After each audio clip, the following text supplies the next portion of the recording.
I thought I was going to a simple family dinner. I even wore the earrings my dad gave me, like it might somehow soften things between us. It had been 2 months since he passed, and part of me thought this invitation meant things were finally settling down, that we might talk, maybe even reconnect. I was wrong. The moment I walked into the dining room, I knew something was off. No one smiled, no hugs, no warmth, just silence and the scraping of silverware on plates already half-filled. My sister Rebecca was standing at the head of the table like she owned the place, her arms crossed and her face tight. My 12-year-old son Logan squeezed my hand. I could feel the way his fingers tightened when he sensed something wasn't right. I gave him a small smile, trying to hide how uneasy I suddenly felt. Rebecca didn't wait. As soon as we sat down, she picked up a piece of folded paper and said, "We've talked, and we took a vote. You're out." At first, I didn't understand what she meant. I laughed because it sounded like a joke. What does that even mean? You're out? Out of what? Out of the family. But her face didn't change. "We think it's better if you don't come around anymore," she said. My stomach dropped. No one else spoke. My mother kept her eyes on her plate. Uncle Milo looked like he wanted to disappear. I looked around the table, searching for some kind of explanation, something to tell me this wasn't real. Then I heard my own voice, low and shaking. "You voted me out of the family?" Rebecca nodded like this was some kind of boardroom meeting. "You made choices behind everyone's back. You handled Dad's estate without telling us everything. You cut us out. So we decided collectively that we need to create space." "Create space?" I repeated. My hands were ice cold. I took care of him every day. I sat by his bed when no one else showed up. I did what he asked me to do. "You isolated him," she snapped. "You pushed us away." I turned to my mother. "Mom, is this what you want too?" She didn't look up.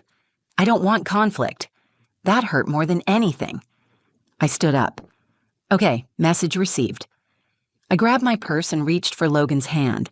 Then something happened I didn't expect. Logan let go of my hand, stood up straight, and said, "Wait." His voice wasn't loud, but it cut through the room like a knife. Everyone stopped. Even Rebecca turned her head, surprised. Logan reached into his backpack and pulled out a sealed envelope. He slid it across the table toward my sister and said, "Grandpa gave this to me before he died. He said to only give it to you when everyone was here." The room froze. I didn't even know he had it. My heart was pounding in my ears. Rebecca stared at the envelope like it might explode. My mother finally looked up. Milo shifted in his chair. No one moved. I was about to tell Logan we should go, that it wasn't worth it, that these people had already made up their minds. But he looked at me with this quiet strength I didn't know he had. He nodded at the envelope like it meant everything, and for Frank, my dad, it probably did. No one said a word as I slowly picked it up and broke the seal, and by the time I finished reading what was inside, the entire table had gone dead silent. And one of the very people who turned their back on me, started to cry. I never thought I'd be the kind of person a family votes out. But then again, I never thought my family could look me in the eye and pretend I didn't exist. Not after everything I did for them, especially for my father. His name was Frank. He wasn't perfect, but he was mine. My dad. The kind of man who didn't talk much, but when he did, you listened. He had that kind of weight to his words. He'd tap his coffee mug twice when he wanted a refill. He hummed when he worked in the garage. And when I was 12 and crying over a broken science fair project, he stayed up all night helping me rebuild it from scratch. He got sick last year. Pancreatic cancer. The kind of diagnosis that hits like a freight train and doesn't slow down. Everyone in the family showed up for the first few weeks. Texts, visits, casseroles. But over time, people faded. Schedules got busy. Rebecca had client meetings. Uncle Milo's back started acting up. Mom said hospitals made her nervous. I stayed. I left work early. I helped manage his meds, cleaned him up when he was too weak to move, argued with doctors, tracked every detail of his care. And toward the end, when he couldn't speak anymore, he would just look at me, like he was saying, "I trust you to do this right." And I did. He asked me to take care of everything, his accounts, the house, the will. He didn't want drama. He didn't want fights. "Just make it easy for them," he said. his voice barely a whisper the last time we spoke, so I did exactly what he asked. I followed every instruction he left behind, including transferring the deed to the house, his house, into my name, the one he built with his own hands. He didn't trust the others to keep it in the family. I didn't argue. I just did it. But the moment the paperwork processed, the phone calls started. Rebecca was the first to lose it. "You didn't even tell us," she barked. "You went behind our backs. This affects all of us." I reminded her it was what Dad wanted. She didn't care.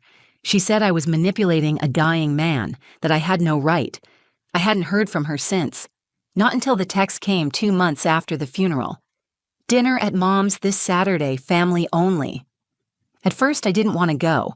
I was tired of fighting, tired of pretending we were still a family when clearly we weren't. But Logan saw the message and got excited. "Maybe they're finally done being mad," he said. "Maybe they miss you." I didn't tell him what I really thought. I just smiled and said, "Maybe." Logan is 12. He's smart, observant, and a little too wise for his age. I think growing up in a house where one parent walked out and the other had to rebuild from scratch will do that to a kid. He was always close with my dad. Used to sit in the garage with him for hours just listening to stories about how the house was built, how to fix an engine, how to be a man without raising your voice. Dad once told me, "That boy's got a backbone made of steel. Don't let the world bend it." So when Logan asked to come with me to dinner, I didn't say no. Saturday came. I wore one of Dad's flannel shirts over my dress like a jacket. It still smelled faintly of sawdust and peppermint gum. Logan wore the button-down Grandpa gave him for his birthday last year. We both tried to pretend this was going to be okay. In the car, he asked, "What if they're still mad?" I kept my eyes on the road and answered, "Then we be kind. And we leave early." I should have trusted my gut. The moment we stepped into that dining room, I knew it wasn't dinner. It was a trial. They'd already made up their minds. I saw it in Rebecca's face. I saw it in the way Mom barely met my eyes. They didn't want to talk. They wanted to cut me out, and they'd already rehearsed how to do it. But they didn't count on Logan, and they didn't know about the letter.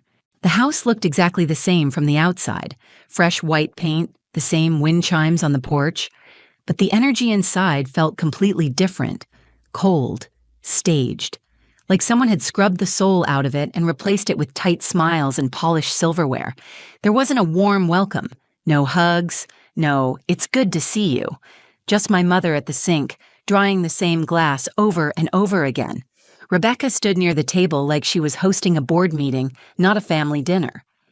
Milo gave me a nod and a quiet, "Hey, kid," like he didn't know whether he was allowed to greet me. Logan reached for my hand. I could tell he felt it too. We sat down. Plates were already laid out, filled with food. But no one had started eating. No one even asked if we were hungry. That's when I knew. This wasn't about dinner. This was something else. Rebecca didn't waste a second. As soon as we settled into our chairs, she picked up a folded piece of paper and cleared her throat. "We've had a family conversation," she said, "and we came to a decision." Her voice was calm, clipped, rehearsed. "We took a vote, and we've decided it's best if you stop coming around." I blinked. For a second, I genuinely didn't know what she meant. Stop coming around? What? To the house? I asked. To family gatherings? To everything, she said. "We need space. This family needs to heal, and your presence, it's just making things worse."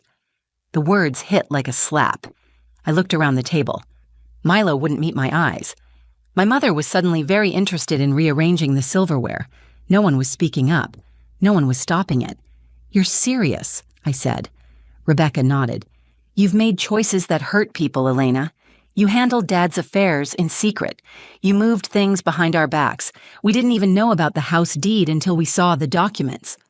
I kept my voice as steady as I could. "He asked me to take care of everything. I followed his wishes." "You isolated him," she said. "He wasn't in the right state of mind." "That's not true," I snapped. "He was sick, yes, but he was clear. I didn't do anything without his consent. You weren't there." Rebecca didn't budge. "Exactly. We weren't there, because you shut us out, and now you expect us to just accept that everything went through you." My hands were shaking in my lap. I looked at my mother. "Mom?" She didn't look at me. She whispered, "I don't want conflict." Something inside me cracked a little at that. Then maybe you shouldn't be letting Rebecca speak for everyone. "I'm not speaking for everyone," Rebecca said sharply. "I'm speaking for the people who've had enough of being excluded." "I didn't exclude anyone. You just didn't show up." I could feel the heat rising in my chest, but I didn't want to break down. Not in front of them, not like this. I stood up slowly, picked up my purse. "You got what you wanted," I said. "You're rid of me. I hope it brings you peace." Logan tugged on my sleeve. I looked down, expecting him to be confused or hurt, but instead he looked steady, calm, focused. "Wait," he said, loud enough for the whole table to hear. Everyone turned to look at him. He reached into his backpack and pulled out a sealed white envelope. He walked over to the table, stood at the edge, his head barely reaching above it, and pushed the envelope forward. "Grandpa gave this to me," he said, "before he died." Rebecca narrowed her eyes. "What is that?" Logan kept his voice even. "He told me not to give it to anyone until we were all together." No one moved. No one said a word. I stared at the envelope. I had no idea what it was. My heart was racing, but Logan looked like he'd been carrying this moment for weeks, like he'd been waiting for the exact right time to speak, and now that it had come, he wasn't going to let it pass. Rebecca stared at the envelope like it might bite her. "Is this some game?" "It's from Grandpa," Logan said. "That's all I know. But he said it was important." I looked at my son, and I saw my father in his eyes, that quiet steadiness, that calm kind of strength. And in that moment, I understood something. This wasn't over. Not yet. No one moved. The envelope just sat there on the table, quiet and heavy, like it carried the weight of every unspoken word my father had left behind. I reached for it slowly, my fingers brushing against the smooth paper. My hands weren't steady. I looked at Logan. "Where did you get this?" I asked him gently. He shrugged in that small, honest way only a child can. "Grandpa gave it to me the last time we were alone. He told me not to open it, just to give it to you when the family was all together." I didn't know what to say. None of us did. Even Rebecca had gone quiet, her arms no longer crossed, her face less sure of itself. Uncle Milo leaned forward just enough to glance at the writing on the front of the envelope. That was Frank's handwriting. We all recognized it. Rebecca cleared her throat. "We don't even know what that is. This feels like some last-minute ploy to make us feel guilty." Logan looked straight at her. "It's not a ploy, it's from Grandpa, and he said it was for all of you." My mom whispered, "He gave it to Logan." She looked stunned, like something didn't add up in her version of the story. "He said it was for a time when everyone was angry," Logan replied. "He said, when it gets bad, they'll need to hear this." I unfolded the paper slowly. The handwriting was a little shaky, but clear. My dad had written this himself. No lawyer, no typed formatting, just his words on lined paper. My throat tightened before I even read the first sentence. I took a breath and read it aloud. "If you're reading this, I'm gone. And if you're hearing this together, then things probably went sideways, just like I worried they might." Everyone was still. "I want to be clear about a few things. Elena didn't take anything from me. She didn't steal from you. She honored me. She stood by me when no one else did. Not for a week. Not for a holiday. Every single day when I couldn't eat, she fed me. When I couldn't walk, she lifted me. When I was scared to die, she held my hand and told me I wouldn't be alone." I paused, holding back tears. Rebecca was staring at the table. "So if you're sitting here mad because the house isn't in your name, or because you didn't get to sign something, then hear me now. That was my choice. I asked Elena to handle my affairs because she was the only one who showed up when it mattered." Rebecca flinched at that line. Milo's jaw clenched. "I know some of you think you had a right to be included, but rights come with responsibility, and showing up after everything's already been handled doesn't make you part of the process. Elena didn't push anyone out. She just didn't stop to beg you to be involved." "Rebecca, don't twist this into a power thing. You've always been good at that. But this wasn't about control. It was about trust. I trusted Elena, not because she's better than you, but because she stayed when it was hard. You all scattered. She stayed." I stopped. The room was completely silent. I didn't look at anyone. I just kept reading. I hope this letter makes you uncomfortable.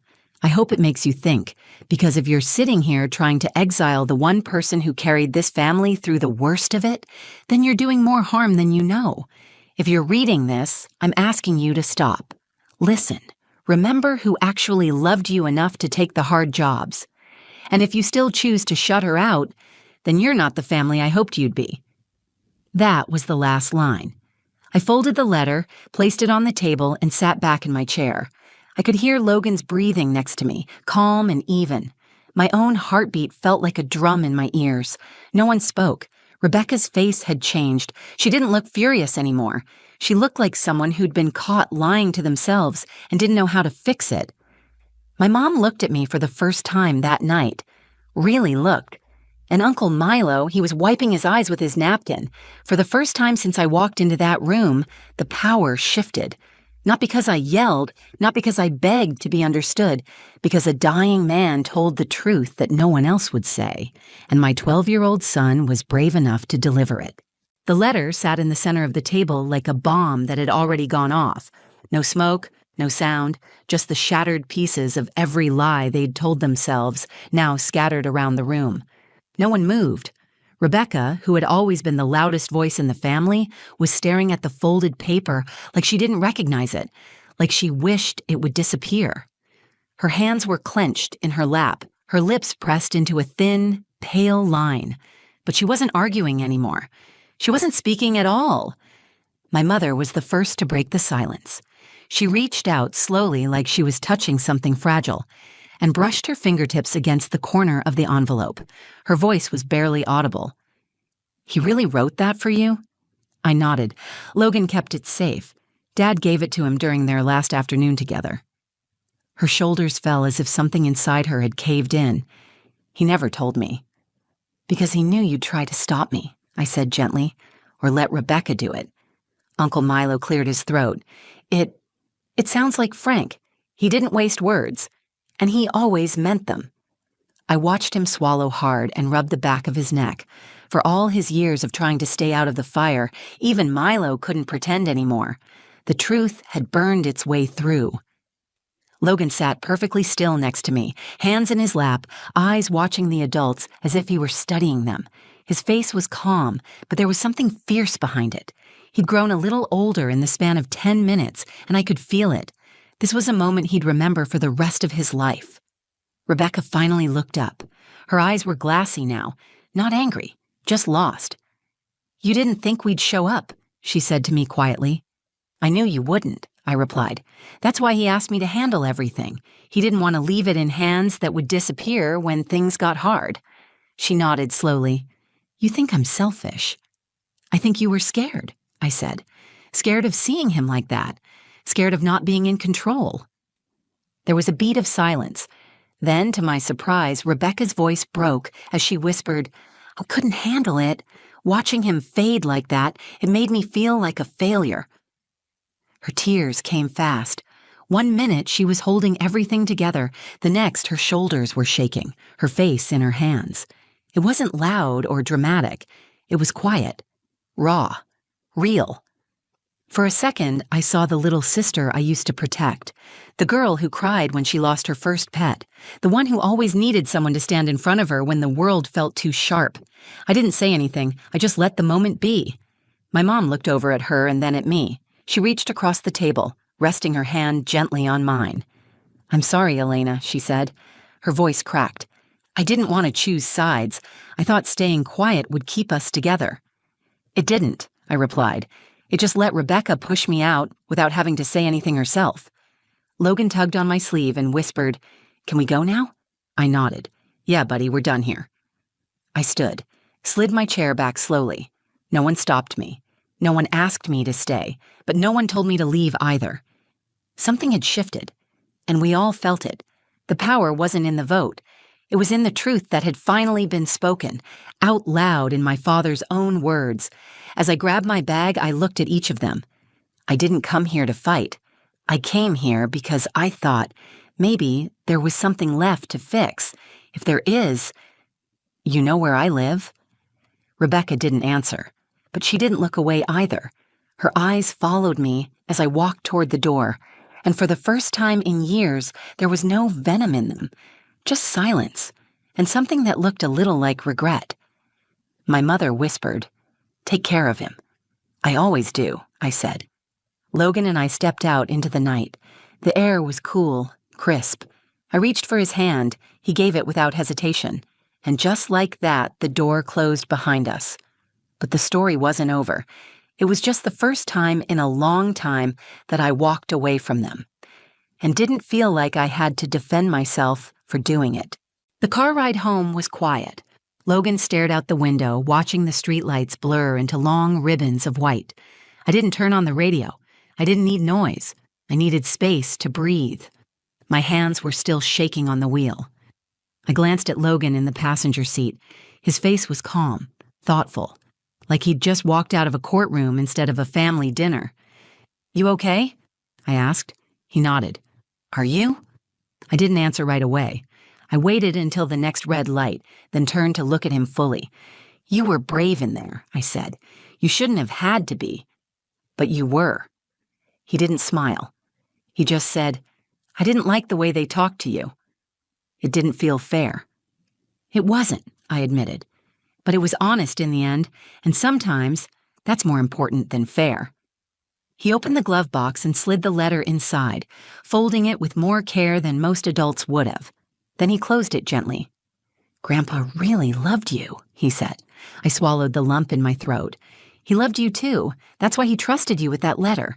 He knew you'd know the right time." We pulled into the driveway. The porch light flickered on automatically, washing the front steps in a warm yellow glow. I parked the car, turned off the engine, and let the silence sit for a second longer. "You know," I said softly, "sometimes people think families are supposed to be automatic, that they're just there, like a right you're born with." Logan leaned his head against the window. "But family," I continued, "is something you prove. It's built. Day by day, choice by choice. Some people carry the same blood and still don't show up when it counts. Others, like your grandpa, show up every single time, no matter how tired, no matter how scared." He looked at me. "So what happens now?" "I don't know," I said honestly. "They'll talk, maybe to each other, maybe to themselves. They'll probably remember that letter for a long time, but I'm not going to chase them. That's done." "Good," he said, "because I like it better when it's just us anyway." That made me laugh, the first real laugh I'd had in weeks. Not because it was funny, but because it was true. Logan wasn't just my son. He was my anchor, my mirror, my reminder that love could still be strong even when everything around us felt broken. Inside, I made us tea, chamomile for him, lemon ginger for me. We curled up on the couch, the two of us under a throw blanket my dad used to nap under during Sunday football, and I thought about how strange grief is, how it pulls people apart and ties others closer together. I thought about my sister, about the way her face crumbled when the truth finally broke through her version of reality. I thought about my mother's trembling hand on mine, and the way Milo had to wipe his eyes when he thought no one was looking. I didn't know if I'd ever hear from them again. I didn't know if they'd ever apologize, or if that letter would be enough to stitch back what had been so deeply torn. But I did know this. I didn't need their approval anymore. I had done right by my father. I had honored his wishes. And I had raised a son who knew how to stand up for truth without needing to shout. Sometimes the most powerful voice in the room is the one no one expects to speak. Sometimes it's the smallest person who reminds everyone what courage really looks like. And sometimes the clearest kind of love, the kind that doesn't shout, doesn't perform, doesn't ask for anything in return, is the one that quietly passes a letter across the table, trusting that the truth will speak for itself. As Logan dozed off next to me, I brushed a hand over his hair, still a little damp from his evening shower. "Thank you, Dad," I whispered to the quiet. And for the first time in a long time, I didn't feel like I was on the outside anymore. I was exactly where I belonged. If this story made you feel something, anger, sadness, hope, anything at all, then it did its job. Because families aren't always perfect.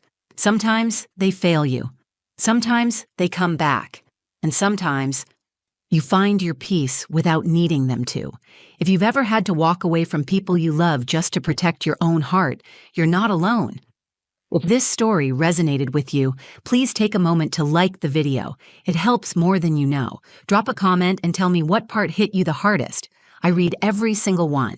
And if you want more real stories like this about love, pain, and healing, hit that subscribe button and join the channel.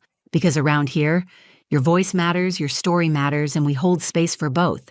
Thank you for watching. I'll see you in the next one. I didn't see it at first. My daughter walked ahead of me, clutching her lunch tray with both hands. Her head was down, her shoulders hunched like they always were lately. She looked smaller than usual, quieter. She passed a group of kids who smirked as she went by. One of them laughed. That's when I saw it. A piece of paper was taped to her back. Bold black letters scrawled across it. "Loser with no dad." My heart slammed into my ribs. I froze right there in the hallway, staring at those 5 words as she kept walking toward the cafeteria, completely unaware. No one told her. No one helped her. Not a teacher, not a friend, not even a passing adult. Just silence. Just that awful, brutal sign taped to my little girl's back like it was some kind of joke.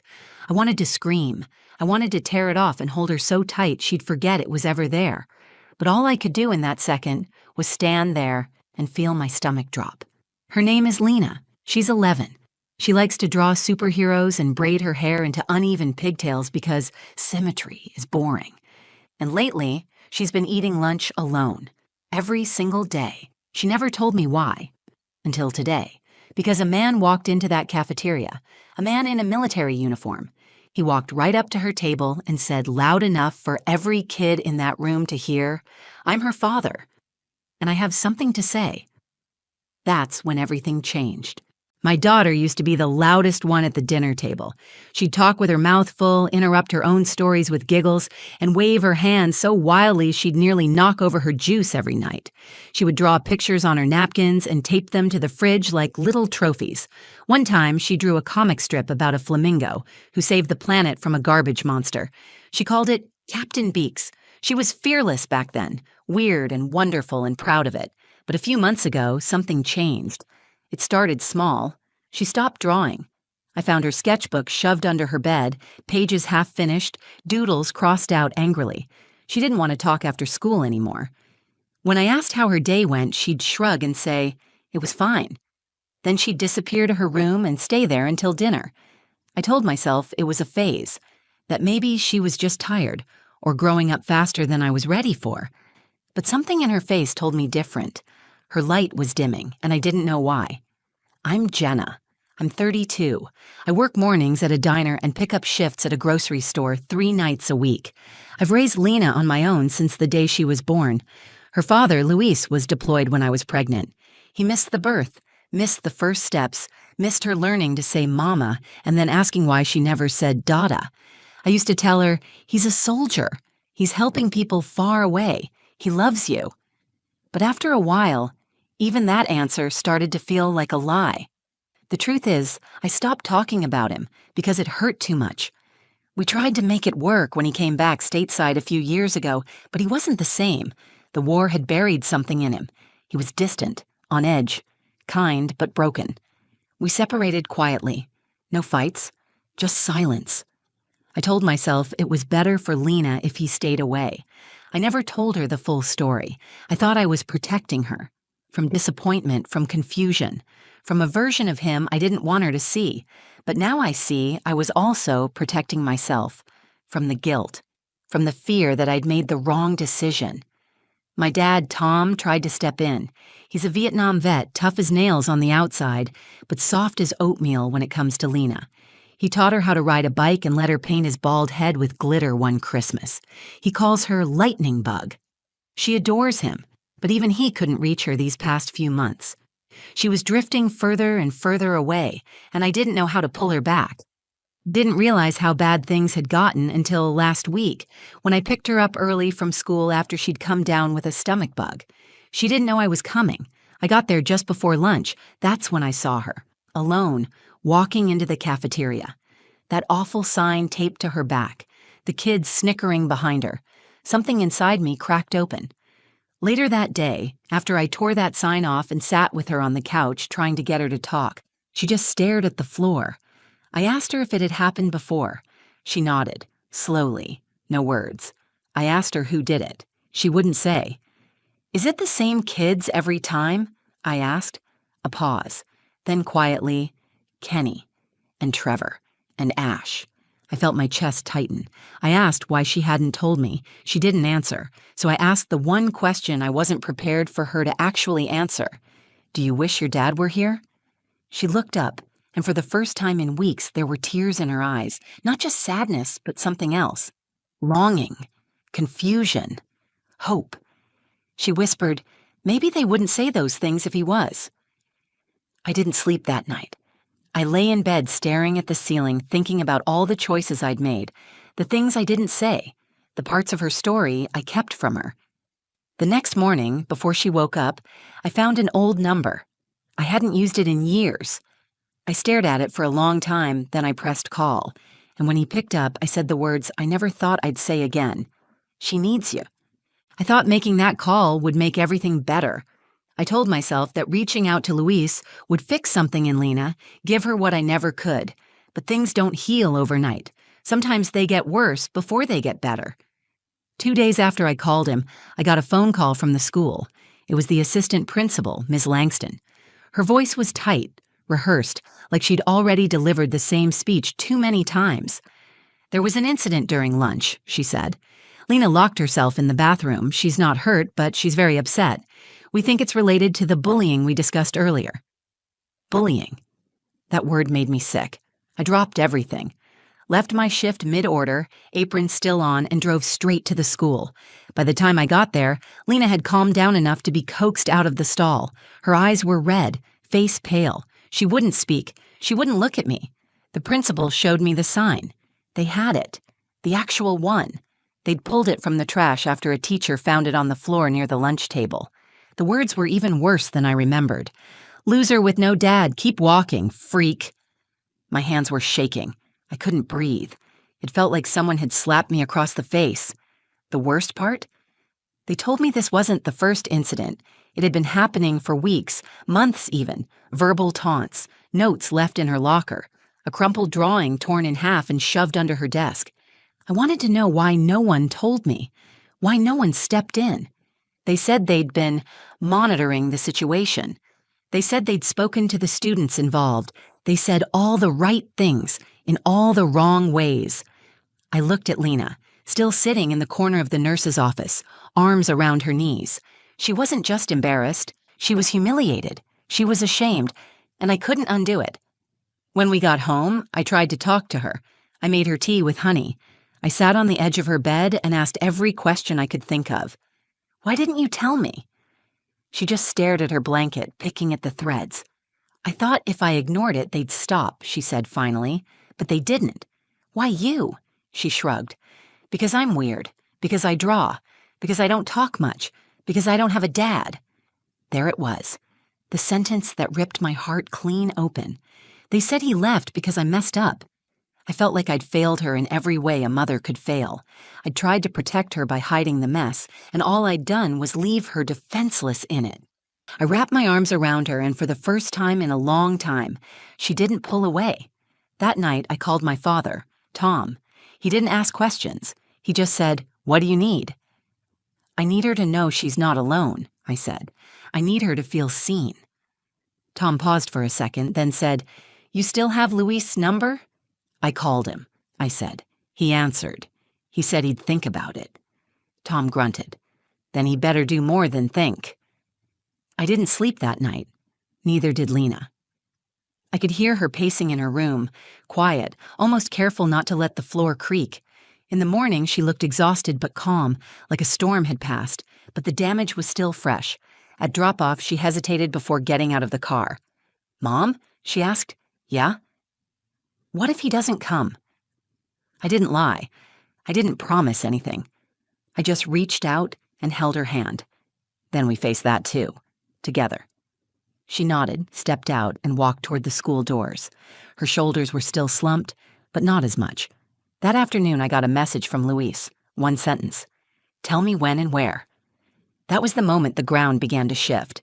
I didn't know what would happen next, or how he'd show up, or what he'd even say if he did.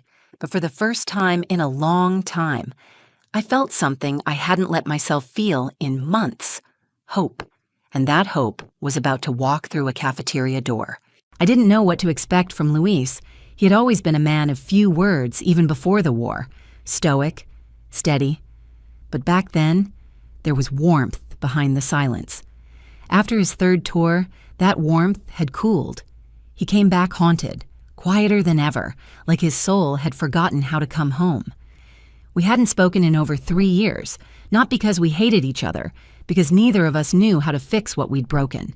But after I made the call and he said, "Tell me when and where," something shifted.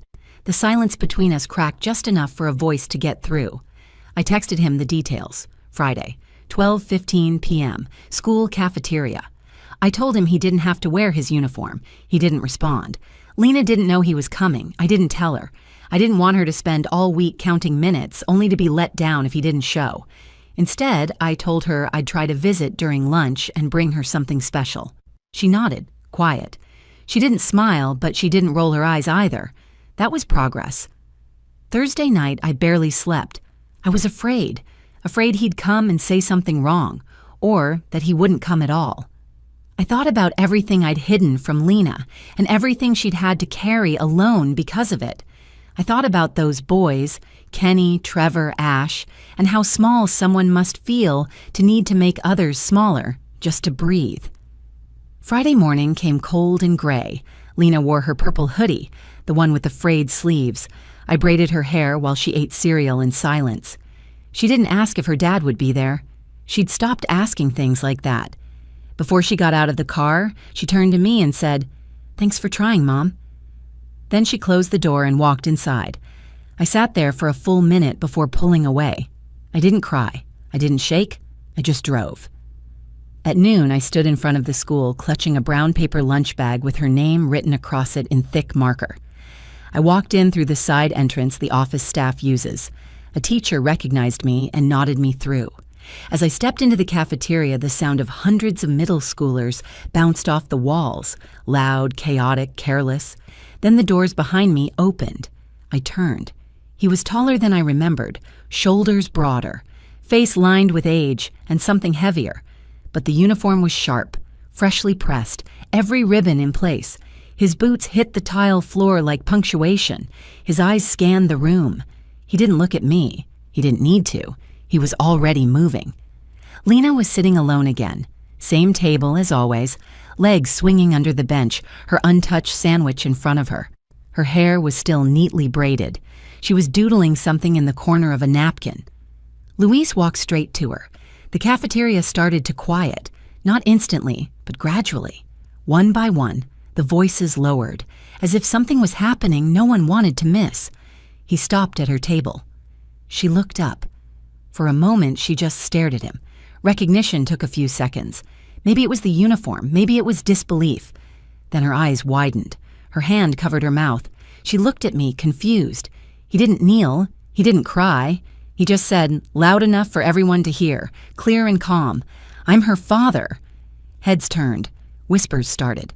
Luis didn't flinch. He placed his hand gently on her shoulder. "And I have something to say." Lena looked frozen. I could barely breathe. "I heard what some of you have been saying," he said, turning slightly, not pointing at anyone, but making sure his voice carried, "that she's a loser, that she doesn't have a dad, that she's not worth sitting with." The silence was total now. "Well, I'm here, and I'm her dad, and I can tell you this, my daughter is not a loser. She's stronger than any bully in this room. She's been brave in ways none of you even understand. And if you've got a problem with her, you've got a problem with me." You could have heard a pin drop. Lena's eyes filled with tears, but this time they weren't from shame. Luis reached into the bag I had brought and handed her the lunch I'd packed. Then he sat down across from her like it was the most normal thing in the world. The spell broke slowly. A few kids started eating again. A teacher stood up in the corner. But something in that room had changed. Luis had shown up. Not just in uniform, not just in words. He showed up like a father. And Lena finally saw what it looked like to be defended. Lena didn't say anything for the first few minutes. She sat across from her father, staring at him like he might vanish if she blinked too hard.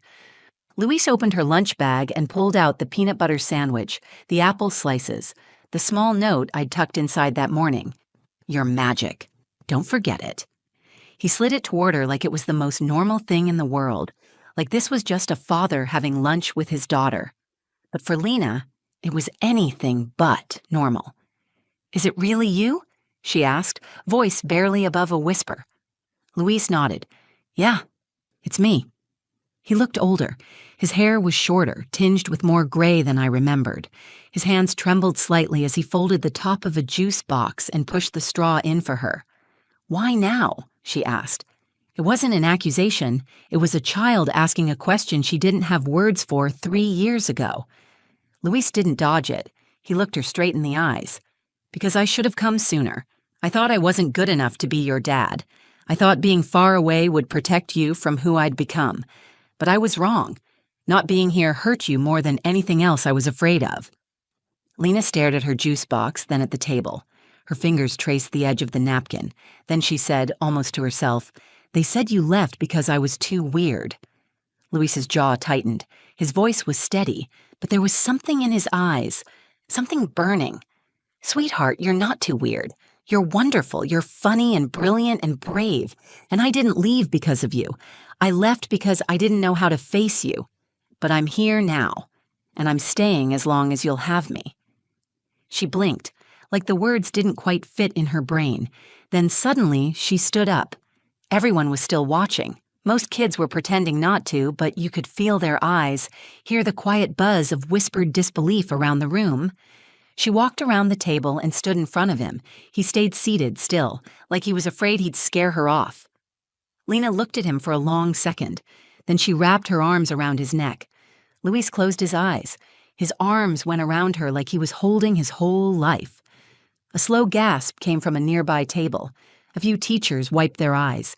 Even the lunch monitor, an old guy named Mr. Grady who rarely showed emotion, just stood there, nodding like he'd seen something sacred. And then something else happened. One of the kids who'd teased Lena, Kenny, stood up. His tray clattered on the table. He didn't say anything, just walked past them, red-faced, eyes glued to the ground. One of his friends, Trevor, mumbled something under his breath. Another teacher shot him a warning look.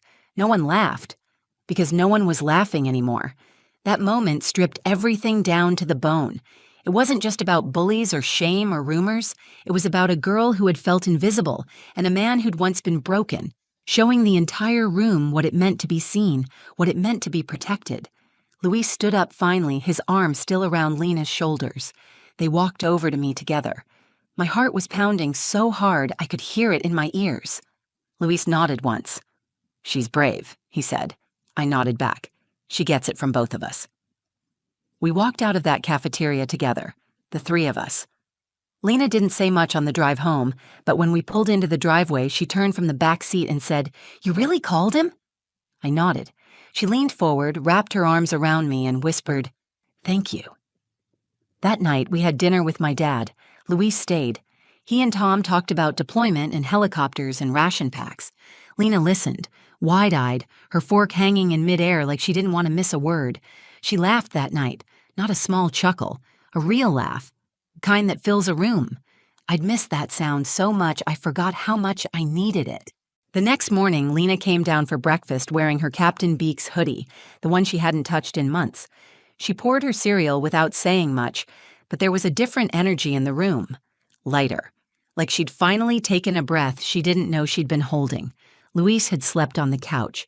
Not because we asked him to, because he didn't want to overstep. He was careful now, gentle in a way I didn't remember from before. He made Lena scrambled eggs and didn't burn them. He sat across from her and asked questions about her drawings, her comics, her schoolwork. Not just to be polite, to know her, really know her. She showed him a sketch that afternoon. It was of a girl in armor holding a lightning bolt in one hand and a sketch pad in the other. She said her name was Commander Echo. "She's not a superhero," Lena explained. "She's just a girl who finally stopped pretending to be invisible." Luis didn't say anything right away. He looked at the drawing like it was the most important thing he'd ever been handed. Then he asked if he could keep it. That weekend, Lena didn't eat lunch alone. Word spread fast. Kids who never spoke to her before started saying hi. A few even sat next to her in the cafeteria on Monday. It wasn't a complete turnaround. Bullies don't disappear overnight. But the fear had cracked. The silence was broken. Lena stood a little taller, looked people in the eye, even answered a question in class without whispering. And something shifted in me, too. I had spent so long trying to do everything on my own. I thought being strong meant never needing anyone. But I see now that letting Luis back into Lena's life wasn't weakness. It was love. Messy, difficult, real love. And it wasn't just about having a father around. It was about Lena seeing that she wasn't something to be ashamed of, that the parts of her she tried to hide, the weirdness, the quiet, the softness, those weren't flaws. They were armor. 1 week later, Lena came home with a permission slip for a school assembly. She said she'd been asked to speak. I blinked at her. Speak? Like on stage? She shrugged. They asked for volunteers to talk about bullying. I figured, I've got something to say. I wanted to cry, but I didn't. I just signed the paper. When the day came, the auditorium was packed. Teachers, students, parents. Luis sat beside me wearing a simple button-down and jeans, his hands clenched in his lap. He looked as nervous as I felt. Then Lena stepped on stage. She wore her Commander Echo hoodie. She didn't hold a script, just a piece of paper folded into fourths, like she wasn't sure if she'd even use it. She took a breath. "My name is Lena Morales," she said into the microphone, "and last month someone taped a sign to my back. It said, 'Loser with no dad.'" And for a while, I believed it. The room went still. But then something happened. Someone showed up, and it wasn't just about having a dad again. It was about realizing I'm not what they said I was. I'm not a loser, I'm not broken, and I'm not alone. She looked right at Luis, then at me. And maybe there's someone out there who feels like they don't belong, who thinks their story isn't good enough or normal enough or strong enough. If that's you, I just want to say this. You don't need to change to be loved. You just need someone to see you. The applause didn't come all at once. It started small, then grew, then filled the whole auditorium. She smiled, not a shy one, not a maybe I should hide smile, a real one, confident, whole. That night, she sat at the dinner table and told a joke that made my dad snort iced tea through his nose. Luis laughed so hard he almost fell out of his chair. And I sat there watching them, heart full, realizing something I hadn't known for a long time. We weren't broken, just unfinished. And now we're writing the next chapter, together. Some stories leave scars, others leave strength. If this one spoke to you, if you've ever felt invisible, or if you've ever had to be stronger than you should have had to be, I hope you know this. You're not alone, and you're not defined by what people say behind your back. You're defined by the courage it takes to stand up, speak out, and keep going. And if you've ever been the one who showed up for someone else, like Luis did for Lena, thank you. You never know how much it means until it changes someone's life. If this story moved you, please like the video so more people can find it. Share it with someone who needs to hear it today. Leave a comment below. I'd love to hear your story too. And if you want more true, emotional stories that matter, subscribe to the channel and turn on notifications so you don't miss what's next. Thank you for watching. And remember, sometimes showing up is the bravest thing we can do.